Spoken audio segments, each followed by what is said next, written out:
സർക്കാർ സർവീസുകളിൽ സേവനമനുഷ്ഠിക്കുന്ന താൽക്കാലിക ജീവനക്കാർക്ക് ആശ്വാസ വിധിയുമായി സുപ്രീം കോടതി.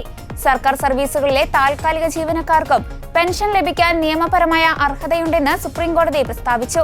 പെൻഷൻ എന്നത് തൊഴിലുടമയുടെ ഔദാര്യമല്ലെന്നും അത് ജീവനക്കാരുടെ ഭരണഘടനാപരമായ അവകാശമാണെന്നും സുപ്രീം കോടതി നിരീക്ഷിച്ചു.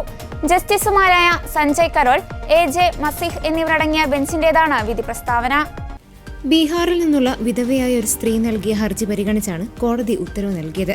പോസ്റ്റൽ ഡിപ്പാർട്ട്മെന്റിൽ 3 പതിറ്റാണ്ടോളം താൽക്കാലിക ജീവനക്കാരനായിരുന്ന തന്റെ ഭർത്താവിന്റെ സേവനം സ്ഥിരപ്പെടുത്തിയിട്ടില്ല എന്ന കാരണം ചൂണ്ടിക്കാട്ടി അധികൃതർ പെൻഷൻ നിഷേധിച്ചതിനെതിരെയാണ് അവർ കോടതിയെ സമീപിച്ചത്.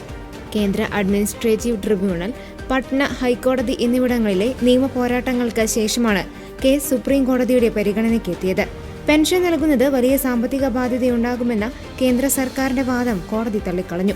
പെൻഷൻ എന്നത് തൊഴിലുടമയുടെ സാമ്പത്തിക സൗകര്യത്തെ ആശ്രയിച്ച് നൽകേണ്ട ഒന്നല്ലെന്ന് കോടതി ചൂണ്ടിക്കാട്ടി. മറിച്ച് ഒരാൾ തന്റെ ദീർഘകാലത്തെ സേവനത്തിലൂടെ നേടിയെടുത്ത മാറ്റിവെച്ച വേതനമാണ് പെൻഷനെന്നും കോടതി വിധിന്യായത്തിൽ വ്യക്തമാക്കി.